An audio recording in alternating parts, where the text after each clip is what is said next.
বছরে সবই তো 12টা মাস, তবে রমাজানের মতো কোনো মাস না। রমাজান বড় দামি, কিতাবের মধ্যে কোরআন দামি, নবী রসুলদের মধ্যে আমার নবী দামি, মাসের মধ্যে রমাজান দামি। আল্লাহর নবী এই জন্যই রজব আসা মাত্রই আল্লাহর কাছে দোয়া পড়তেন, আল্লাহুম্মা বারিক লানা ফি রাজাবা ওয়া শাবান ওয়া বাল্লিগনা রমাজান। আয় আল্লাহ, রজবে আমাকে বরকত দান করেন, শাবানে আমাদের বরকত দান করেন, হায়াতটা বাড়াইয়া রমাজান পর্যন্ত পৌঁছাইয়া দেন। খেয়াল করতেছেন কি? রমাজানে বরকত দান করেন বলেন নাই, বলে রজবে বরকত দান করেন, শাবানে বরকত দান করেন, রমাজানে বরকত দান করেন কেন বলেন নাই? বরং নবী বলেন রমাজান পর্যন্ত পৌঁছাইয়া দেন। হায়াত যদি কম থাকে রমাজান পর্যন্ত পৌঁছাইয়া দেন, মরণ যদি হয় রমাজানেই যেন হয়। রজবে নবী বরকত চাইলেন, শাবানে বরকত চাইলেন, রমাজানে বরকত দেন কেন বলেন নাই? বলে রমাজান এমন বরকতের মাস, যেই বরকত গুলো সীমাহীন। আমি হাওয়ার উপরে চাই না, আমি পৌঁছাইয়া দেন ওই রমাজানে।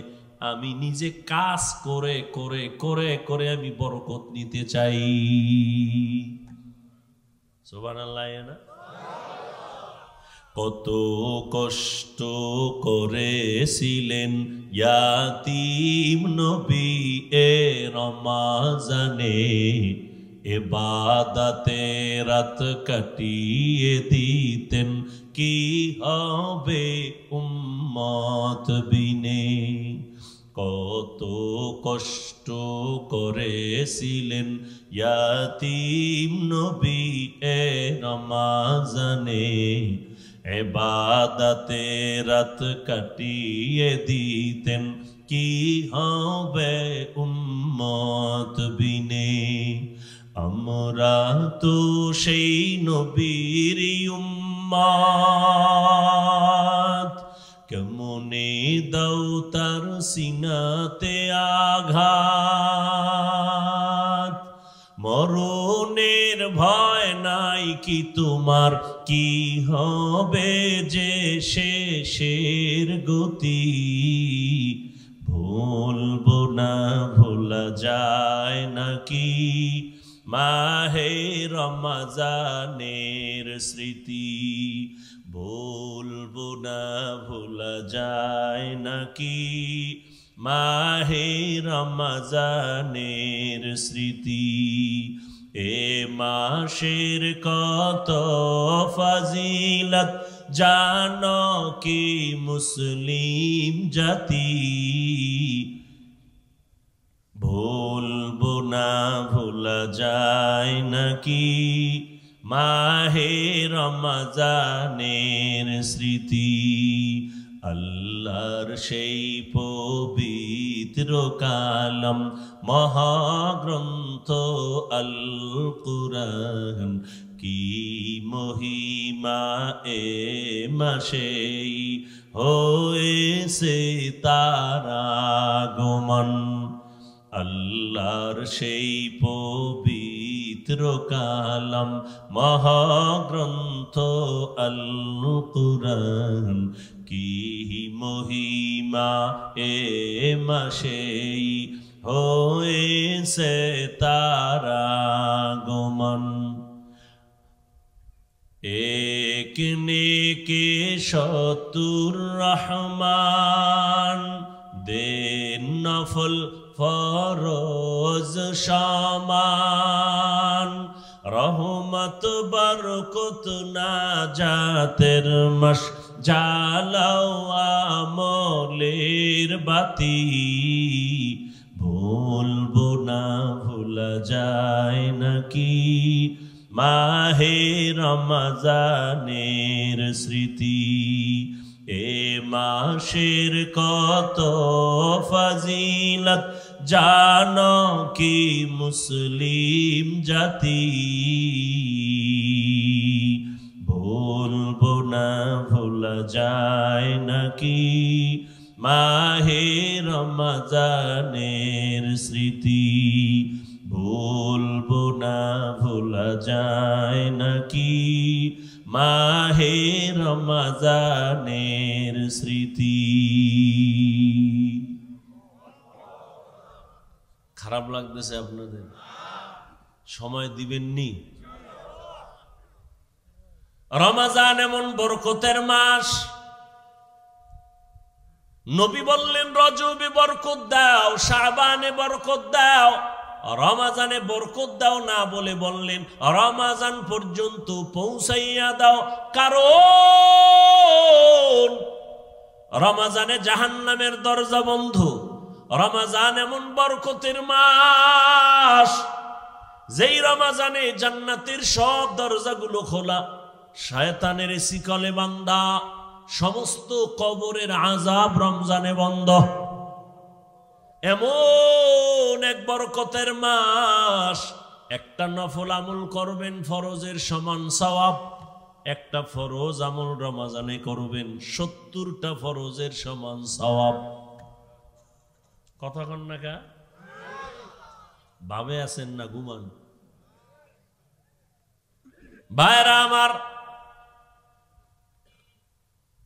11 মাসে এক নফলের ফলাফল এক ফরজের ফলাফল এক। রমজানে একটা নফলের মান ফরজের সমান, এক ফরজের মান 70টা ফরজের সমান। এজন্য নবী দোয়া করছেন, হে আল্লাহ রজবের বরকত দিও, শাবানের বরকত দিও, রমজান পর্যন্ত পৌঁছাইয়া দাও, আমি আমল করে করে রমজানের বরকত নিব। এই বরকতের মাসে আমার যেন মরণ হয়। এরে নবীর আশিক, রমজানের এত বরকত কেন? কয় কোরআন নাজিলের মাস। শুধু তাই না, এ মাসে অন্য কিতাবও এই মাসে নাজিল হয়েছে। তাওরাত এই রমজানে নাজিল হয়েছে, জবুর কিতাবটাও রমজানে, ইনজিল রমজানে, ঈসা নবীর মুসা নবীর কিতাব রমজানে, ইব্রাহিম নবীর কিতাব আসছে রমজানে। রমজান এত বরকত। কোরআন এমন দামি একটা কিতাব, দোকানে যাইয়া, কাপড়ের দোকানে ঢুইকা দেখেন অনেক টুকরা কাপড় ফেলে দেয়, এটির কোনো কাজে লাগে না, টুপিও হবে না, জামাও হবে না, প্যান্ট হবে না, হাফ প্যান্টও হবে না। ওই কাপড়গুলো ধরে যদি বলেন ভাই, এ দোকানওয়ালা টেইলার্সওয়ালা ভাই, কাপড়ের টুকরাটা আমাকে দাও, বলে তুমি কি করবা? তুমি একটু সেলাই লাগাইয়া আমারে কোরআনের গিলাপ বানায় দাও। যেই কাপড় ফালায় দিছে, কাজে লাগবে না, কোনো দাম নাই, 5টা মিনিট ব্যয় কইরা সেলাই লাগায় গিলাপ বানায় দিছে। এইবার দোকান ক্রেতা বলে ভাই কিছু টাকা নিবানি? না লাগবে না, কোরআনের বরকতে দিয়া দিলাম, দোয়া করিও। কোরআনের সাথে লাগছে ফেলে দেওয়া কাপড়, এখন গিলাপ হয়ে গেছে। দাম কম না বেশি? অনেক দাম। এখন এটারে সবাই চুমা খায়, নিচে থাকে না। কোরআনের সাথে লাগার কারণেই তো দাম। এই যে এত সুন্দর একটা চেয়ার বানাইছে, কত লাখ টাকা গেল, কিন্তু নরমাল একটা ফেলে দেওয়া কাঠ, এটা দিয়ে আপনি একটা রেহাল বানাবেন, কোরআন শরীফের সাথে সম্পর্ক লাগায় দিবেন, রেহালটার দাম কমবে না বাড়বে? রাস্তায় কত কাগজ পড়ে থাকে, কেউ ধরে না। বিসমিল্লাহ লেখা একটা কাগজ যদি রাস্তায় কেউ পায়, মুসলমান এটার উঠায় চুমা দেয়। এই জন্য সব ওলামায়ে কেরাম বলে এই যে হ্যান্ডবিল টেনবিল করো, এই সামান্য কাগজে বিসমিল্লাহ লেখবা না। বিসমিল্লাহ কাগজ রাস্তায় পড়ে থাকতে পারে, বিসমিল্লাহর অপমান যেন না হয়। কোরআনের কারণে এত দাম। রমাজানের সম্পর্ক কোরআনের সাথে দাম বেড়ে গেছে। এই বুড়ায় যে বুড়া, তো বুড়াদের বড় দাম। আর এখন শিক্ষিত পোলাভান শিক্ষার মাস্তানি নিয়ে ঘুরে। বাবায় বাংলা কথা ভালো জানে না, লেখাপড়া তেমন করে নাই, শিক্ষিত সন্তান শুদ্ধ কথা কয়। এখন মূর্খ বাবার কোনো মূল্য নাই। বলে এর জিগামুখী বাবায় বুঝে কি, বাবায় বুঝে কি কইয়া বাবারে বাদ দিয়া লাইনে লাইনে লাইনে লাইনে বেলাইন হয়ে গেছে। বন্ধু আর বান্ধব দিয়া মাইয়াও ঠিক করে ফেলছে। বাবারও জিগায় না, মায়েরও জিগায় না, নিজে বিয়ে করার জন্য চয়েস করে ফেলেছে বন্ধু দিয়া মাইয়া। মাইয়ার বাড়ি দেখতে যায় কমপ্লিট হয়ে গেল। মেয়ের বাবা বড় আপ টু ডেট, আধুনিক শিক্ষিত। এই তোমার যে মাইয়াটা দিমু রাখবা কই? কয় বাবার বাড়ি। কয় বাড়িটা তো দেখা দরকার। কয় চলো। এবার ছেলের বাড়ি আসবে মেয়ের বাবা দেখতে। মায়েরে কয় আম্মু কিছু মেহমান আসবে, খানার আয়োজন করো। কিন্তু একবারও ছেলে কয় না আমি বিয়ার রাস্তায় যাইতেছি, মেহমান আসবে, খানা ব্যবস্থা করো। বুড়া বাবায় বুঝে না, বাবারে জিগেইব কি? মেহমান তারিখ মতো মা কষ্ট করে বুড়া মানুষ রান্না করেছে। বাবা ঘরের মধ্যে মেহমান আসছে, দুপুরের খানার আয়োজন, ধুমধামে মেহমানদারি চলতেছে। মেয়ের বাবা কানে কানে একজনের কয় একেবারে তো খারাপ না। আওয়াজটা বাতাসে যায় বাবার কানে লাগায় দিছে।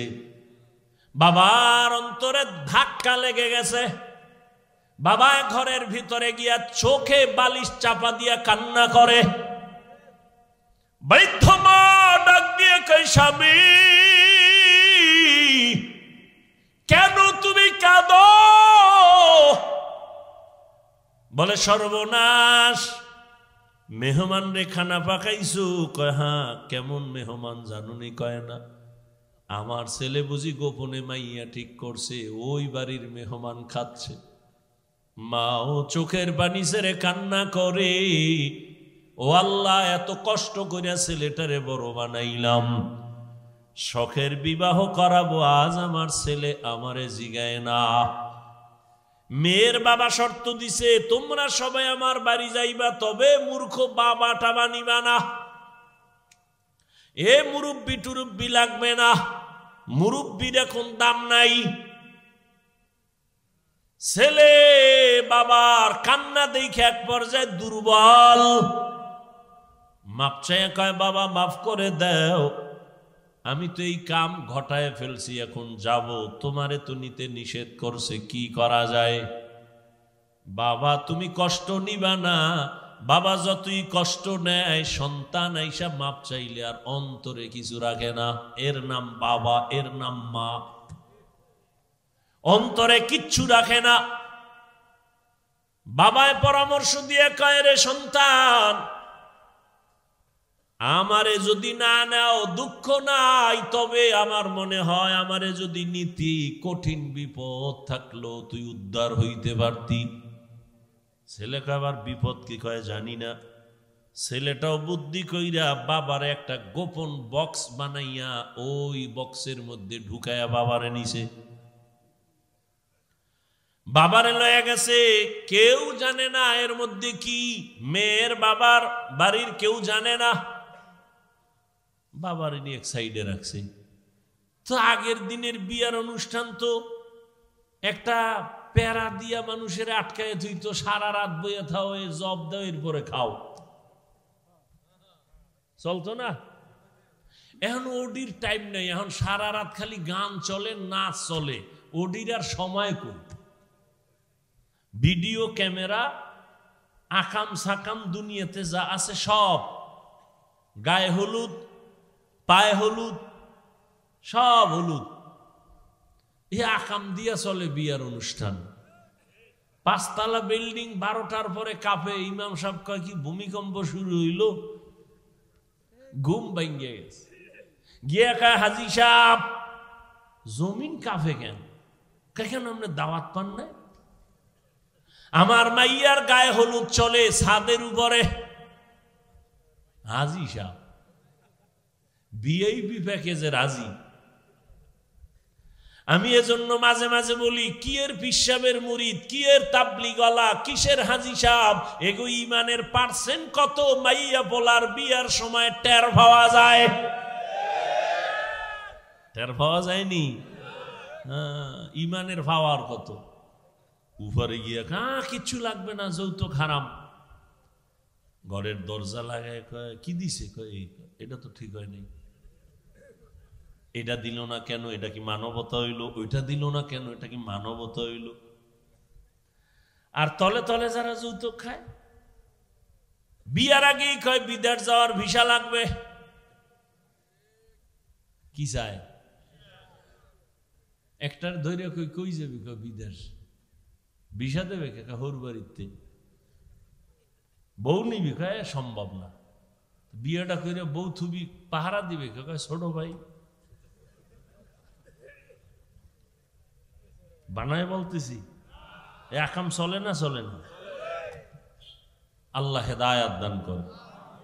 যৌতুক যারা দেয়, যারা নেয়, যারা সহযোগিতা করে, সবাই ডাকাত, সবাই জালেম, সবাই চোর, সবাই ফকিন্নির বাচ্চা, সবাই ছোট লোক, সবাই ইতর, সবাই নারীর দুশ্মন, রসুলের দুশ্মন, ইসলামের দুশ্মন, দেশের দুশ্মন।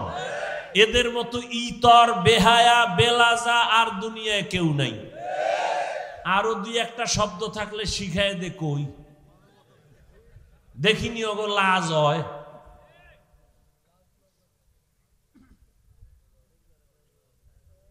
আল্লাহ হেদায়াত দান করুন। এক যুবক কয় এত কিছু হই না, আর ভাল লাগে না, নিয়ত পাল্টাই লাইস, খামু না, দেখি কি হয়। ফট করে কয় দুঃখ কি? আব্বা তো মান্নত করছে, ওটা খাইবি। এরকম বাপ আছে না? মাইয়া হইলে খুব বেজার, ছেলে হইলে। আর রহমতের নবী বলেন, আমি 4 কন্যার বাবা, আমার কোনো ছেলে নাই।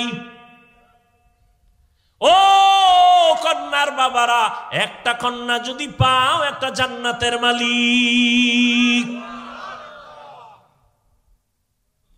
একজনে খুশি হয়ে আমি 4টে পাইছি,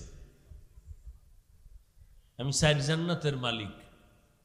কয় মাইয়া? কয় জান্নাতের মালিক? মাইয়ারা কি আরে কয় এরা আবার গ্রামীণ ব্যাংকের মালিক। কি কায়দা! ভাইরা আমার,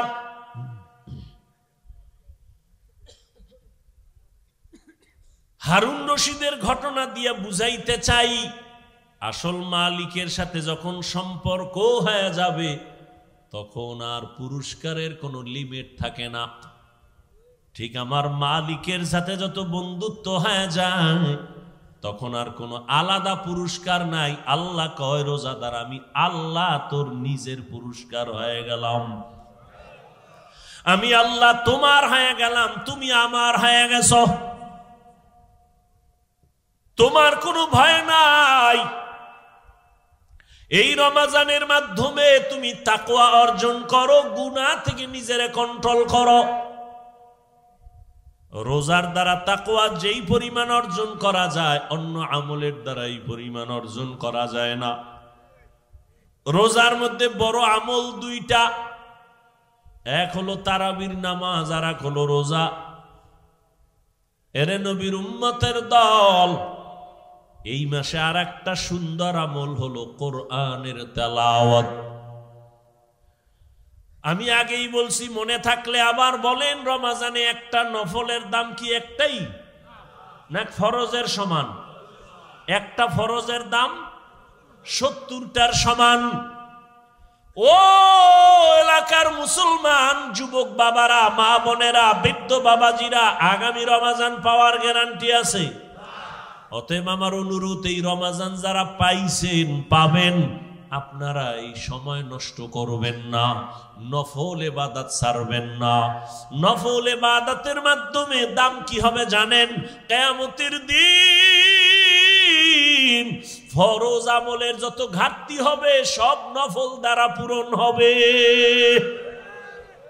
অথচ আপনাকে কে জানি বয়ান দিছে নফল লাগে না, অথচ স্পষ্ট হাদিস ফরজ আমলের ঘাটতি পূরণ হবে নফল আমলের দ্বারা। আর রমাজানে একটা নফল ফরজের সমান। এই রমাজানে নফল ছাড়বেন কেন? ও তারাবি পড়নেওয়ালা বাবারা, আপনারা নফল যত পারেন বাড়ায় পড়বেন। কমপক্ষে 20 রাকাত যেন তারাবি হয়। 8 রাকাত নিয়ে কেউ কোনো দূরত্ব নাই, ইবাদত আল্লাহর জন্য করবেন। যদি কেউ ওয়াদাই করে ফেলেন যে আমি 8 রাকাতের বেশি তারাবি পড়ব না, তার কাছে আমার মোহাব্বতের আওয়াজ হলো ঠিক আছে, মেনে নিলাম। আপনি 8 রাকাতই তারাবি পড়েন, তবে বাকি 12 রাকাতও পড়েন, নফল হিসাবে পড়েন। দেখবেন এই সওয়াব আর আগামী রমাজানে আপনি পাবেন কিনা গ্যারান্টি নাই। অথবা রমাজান পাইছেন, আপনি অসুস্থ, লাভ কি? ওই দেখেন না একদল রমজান আইলেই বিপদ, মনে হয় অসুস্থতা বেড়ে যাবে। আছেন এরকম কিছু মানুষ? আজকে কেতাবে দেখছি বড় এক বুজুর্গ পাকিস্তানের হাকিম আক্তার সাহেব রহমতুল্লাহ লেখছে। কি লেখছে জানেন? এক এলাকার মানুষ একেবারে আওয়াম, শিক্ষিত না, ওখানে হুজুরে গেছে ওয়াজ করতে, এই রমাজান আইতে আছে, রেডি হও। এরা বুঝে না রমাজান কি। কয় হুজুর এটা কি? কয় এটা আইলে ফজরের আগের থেকে সন্ধ্যা পর্যন্ত না খায় থাকা লাগে। কয় এটা আবার কোন গজব? সারা দিন না খাইয়ে কহ একটু পানি টেনি, না পানিও না। কয় কি পানিও পান করতে পারবো না? কয় না। তো এই বিপদের লাগে তো মোকাবেলা করতে হইব। এবার কয় হুজুর এটা আইবে কোন দিক দিয়া? কয় পশ্চিম দিক দিয়ে। তাই কবে? 29 শাবান, শাবানের 29 তারিখ। টাইম কোন সময়? কয় সূর্য ডোবার পর। কয় হুজুর ঠিক আছে, বুঝলাম। হুজুরে বয়ান করে গেছি গা, সবাই রেডি, লাডি বানা। এই এলাকায় রমজানের ঢুকতে দেওয়া হবে না। যত যুদ্ধ লাগুক, সারা দিন রাখায় রাখবে, আমাগো একটু পানিও খাইতে দিবে না, ওরে এই এলাকায় ঢুকতে দেওয়া হবে না। 29 শাবান কবে গন গুইনে টুইনে পাইছে। এবার কইছে হুজুরে ওই সূর্য ডুবার পরে পশ্চিম দিক দিয়া রমজান আইবে। এরা সবাই পশ্চিম দিকে রেডি, লাডি টাডি নিয়া। ঠিক সূর্যটা ডুবার পরেই দেখে একজনে উট লইয়া আইতেছে, উটের রাখাল। এই যে দেখা যায় বোধহয় আউগা, সামনে আগা যাইয়া ধই রেখে, তোর নাম কি? আমার নাম রমজান আলী। কাহেরি পাওয়া গেছে, ধর। কে হুজুরে তো আর কথাই কইছে, রমজান আলী এটার ফিডা। হারে ফিডা গণ ধোলাই, এটা মায়ের মুড়ি খাইয়া দৌড়। এটা জানে না যে আমার কি লিগে ফিডা, দৌড়। ফিডে টিডে কইছে এই এলাকায় ঢুকলে তোর রুহু আর লগে রাখুন না, খবরদার এই অন্য দিক দিয়ে দৌড়া, এলাকায় ভুলো আবি না। ঠান্ডা মাথায় সবাই আছে। হুজুরে কয়েকদিন পর আবার বয়ানে আইছে রোজার পরে। কেউ ভাই রমজান কেমন কাটলো? কয় হুজুর রমজানের মাইরা আল্লাহর শকর আমাকে এলাকায় ঢুকতেই দিনে, বহু দূরে রাখছে। কিন্তু এই বিপদ, এই এলাকায় ঢুকতে দেওয়া হবে না। কিছু মানুষ এই রমজান আইলেই কয় আমার অসুস্থতা বেড়ে যাবে, গ্যাস বেড়ে যাবে। অথচ পৃথিবীর সমস্ত চিকিৎসা বিজ্ঞানী একমত, মানুষের সুস্থতার জন্য আল্লাহর দেওয়ার সর্ববৃহৎ এক ঔষধের নাম রোজা। আমাকে হুজুর গুড়া বাদ দাও, এমনি তো কানে ঢুকবে না। ওটা ওই যে নাকের উপরে দিয়ে একটা মশা উইরা যায়, এইরকম হুজুর গো কথা। চিকিৎসা বিজ্ঞানীদের কথা কি করবা? সমস্ত চিকিৎসা বিজ্ঞানী একমত, মানুষের জীবনের সুস্থতার মহা এক ঔষধ হলো রোজা। গত বছর হিন্দু এক ডাক্তার বিশাল এক আর্টিকেল লেখছে ফেসবুকে, আমাকে একজনে দেখাইছে, বিশাল রোজার কি শরীরের উপকার কি কি। এই জন্য রসুল শুধু রমাজান না, প্রত্যেক সোমবার বৃহস্পতিবারে রোজা রাখছেন। রোজা রাখি একটু কষ্ট লাগবে, দেখেন পরে অভ্যাস হয়ে গেল, শান্তি আর শান্তি। 3 দিন খাইবেন, 1 দিন রোজা, পুরা খানা দানার বডি ব্যালেন্সে চলে আসবে। আবার 2 দিন খাইবেন, আবার রোজা, পুরা বডি ব্যালেন্স। সুস্থতার জন্য রোজা, বিকল্প কোনো ঔষধ নাই। আর এক ঔষধ রাতের ঘুম। রোজা যারা রাখবেন এগো কি উপায়, আফসুস। আপনিও মুসলমান, আমিও মুসলমান, আপনার আল্লাহ আমার আল্লাহ এক, নবী এক, কোরআন এক, কাবা এক, ধর্ম এক। এরে যুবক,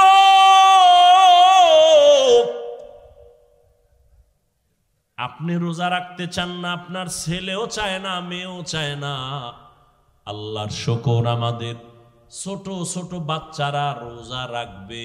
সাহারিতে যদি না উঠাই, পরের দিন খায় না, রাগ কইরা উঠাইলাম না কেন। আর আপনার 20 বছর ছেলে মেয়ের বয়স রোজা রাখে না। আম্মা জান মাঝে মাঝে কয়, ও 2-1টা রোজা রাখবি। বাবা একা খবরদার রোজা রাখায় না, চেহারাটা নষ্ট হয়ে যাবে। ওই আব্বাজানকে জিজ্ঞাসা করি, সারা রাত মোবাইল চালাইয়া যেই ছেলেটার চেহারা নষ্ট হলো, বলেন কোন মেডিসিন দিয়া ভালো করবেন? এখনো অনুরোধ করে বলছি, রে যুবক, ও পর্দার আড়ালের আম্মা জানেরা, বোনেরা, ও বৃদ্ধ বাবাজি, কয়দিন আর দুনিয়ার বাহাদুরি। চোখের সামনে কত লাশ। কই আমরা যে নবীর আদর্শ মেনে টুপি পরলাম, দাড়ি রাখলাম, নামাজ পড়ি, পর্দা করি, হালাল খাই, কই আমাদের তো সম্মান কমে নাই, না খাইয়াও মরি নাই। করোনার সময় স্কুল বন্ধ, কলেজ বন্ধ, চাকরি বন্ধ, ব্যবসা বন্ধ, ফ্যাক্টরি বন্ধ, কিন্তু কোরআনওয়ালাদের একটা মাদ্রাসাও বন্ধ হয় নাই। আপনি মাস্ক লাগাইছেন, ট্রিপল মাস্ক, মরবেন না করোনার ভয়ে। আর এই দেশের লাশগুলো করোনার লাশ, হুজুরেরা কান্দে নিল, জানাজা পড়াইল, গোসল করাইয়া দাফন করলো, একজন হুজুরেও করোনায় মরে না। এরে আমার কলিজার যুবক বাবারা, আল্লাহ সম্মানের মালিক, ও এলাকার ভাইরা, ও যুবক বাবারা, এতক্ষণ আমি যে বয়ান করতেছি, আমি একবারও কিন্তু আপনাদের বলি না আমার মতো টুপি লাগাও, স্কুল ছেড়ে মাদ্রাসায় যাও।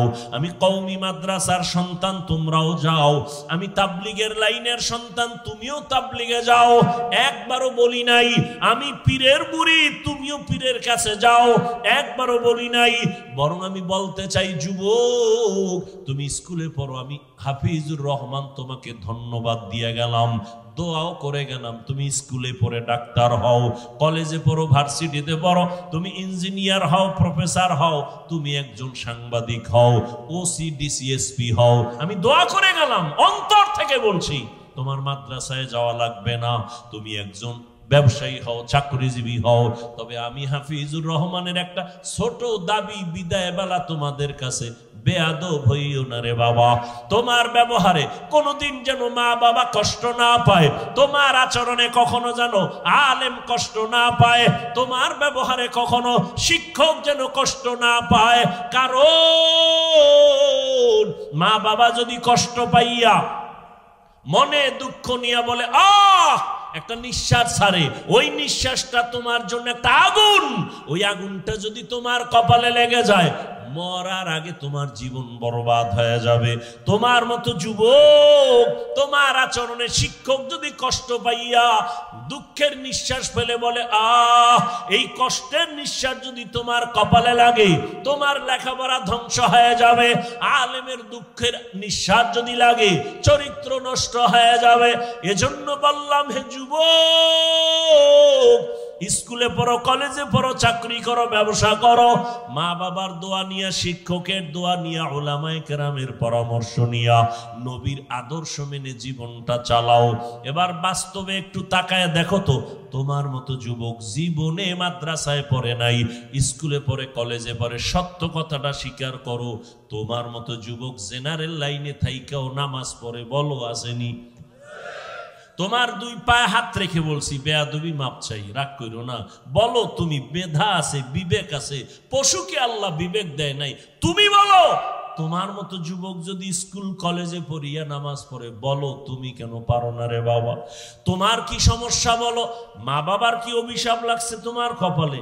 আমার তো মনে হয় তাই, নাইলে অভিশাপ না লাগলে তোমার মতো যুবক যদি কলেজে পড়িয়া নামাজ পড়ে, বলো তুমি কেন পারো না?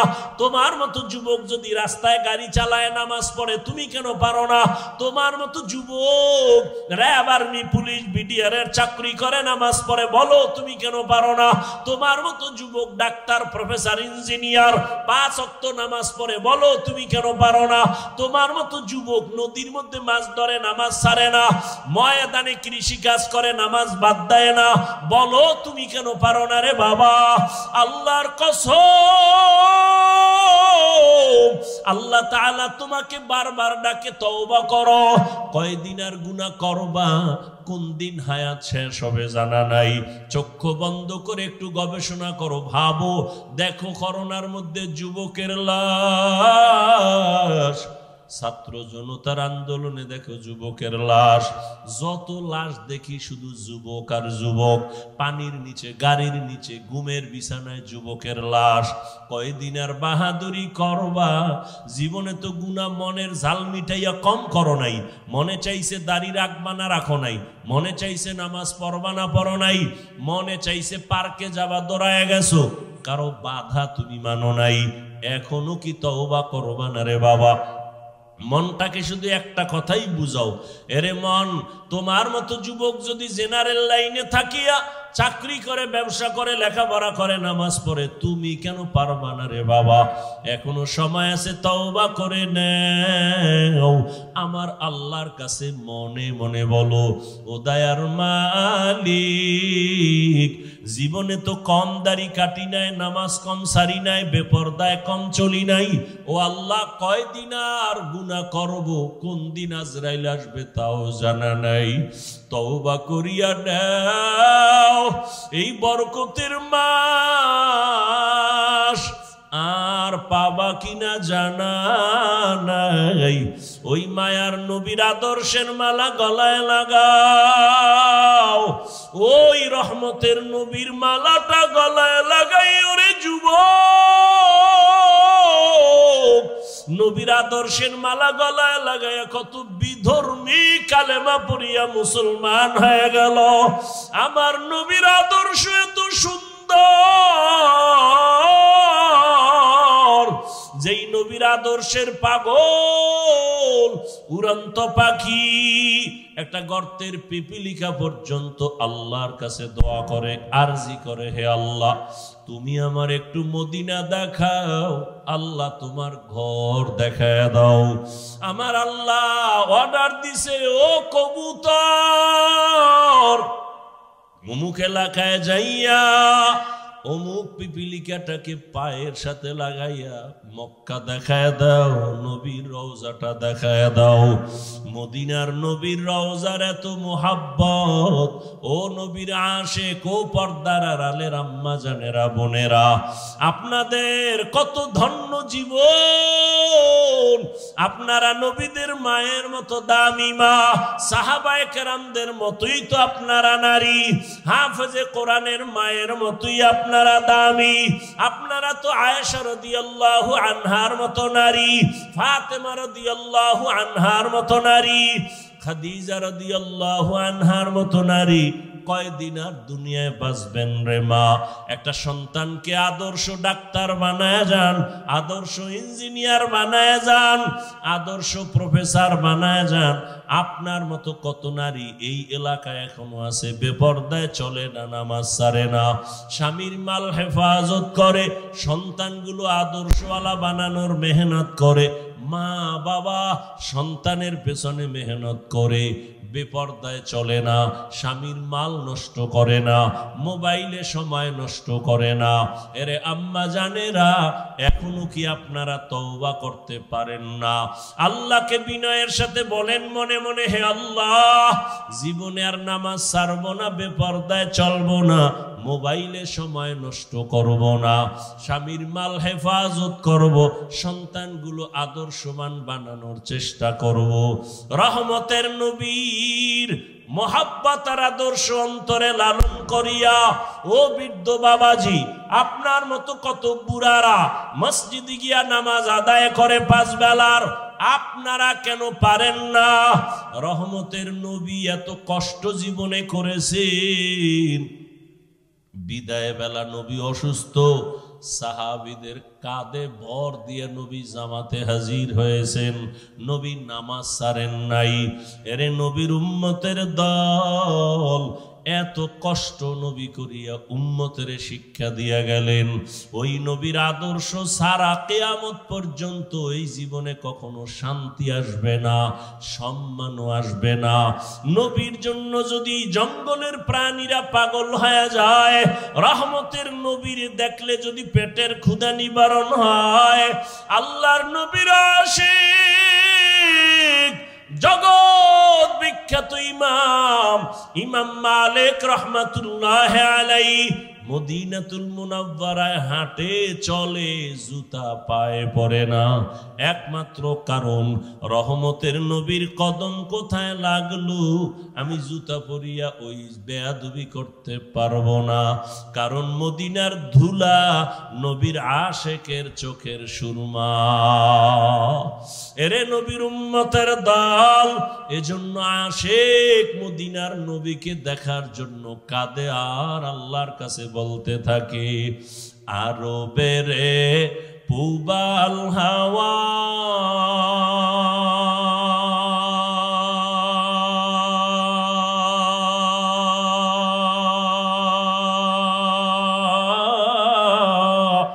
পশ্চিমে করে সুধাওয়া,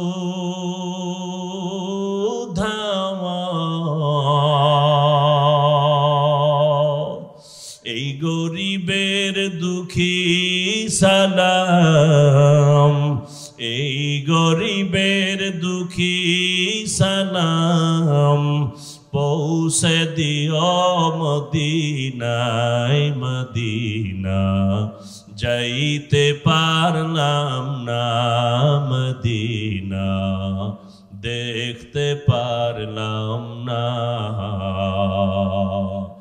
আমি অসহায় তাই এত দূরে রই, আমি অসহায় তাই এত দূরে রই, শুধু সালাম জানাই মদিনা, যাইতে পারলাম না মদিনা, দেখতে পারলাম না মদিনা। নাম কত সুন্দর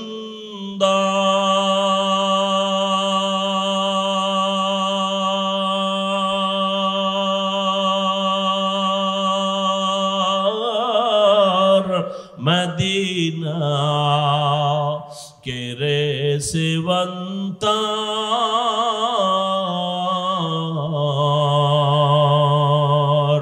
পাখির ন্যায় ডানা থাকলে, পাখির ন্যায় ডানা থাকলে, যেতাম মদিনায় মদিনা, যাইতে পারলাম না মদিনা, দেখতে পারলাম না।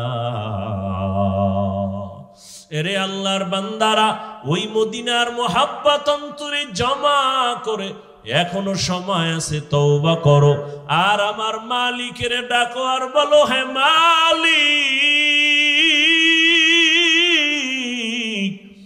আর নামাজ ছাড়বো না, দাড়ি কাটবো না, বেপরদায় চলবো না, মা বাবার সাথে বেয়াদবি করবা না রে যুবক। ওলামায়ে কেরামের দোয়া নিয়া, শিক্ষকের দোয়া নিয়া নবীর আদর্শ মেনে চলবা। মরিয়া গেল আর নামাজ ছাড়বা না, রোজা ছাড়বা না, গুনাহ করবা না। তওবার নিয়ত যদি অন্তরে থাকে রে যুবক, যাদের অন্তরে তওবার খাঁটি নিয়ত আছে, দুটো হাত আমার আল্লাহকে দেখাইয়া দাও। আয় আল্লাহ, হাতগুলো কবুল করে নেন, তওবা কবুল করে নেন, তওবার উপরে মজবুত হইয়া চলার তৌফিক দান করেন, আমিন।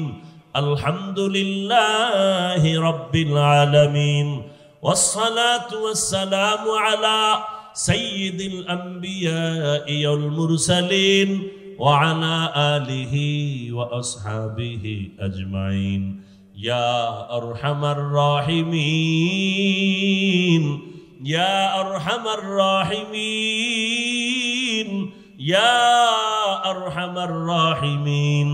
রব্বিরহামহুমা কামা রব্বায়ানি সগীরা। আল্লাহুম্মা ইন্নাকা আফুউন কারীম তুহিব্বুল আফওয়া ফা'ফু আন্না। আল্লাহুম্মা ইন্না নাসআলুকা রিযাকা ওয়াল জান্নাহ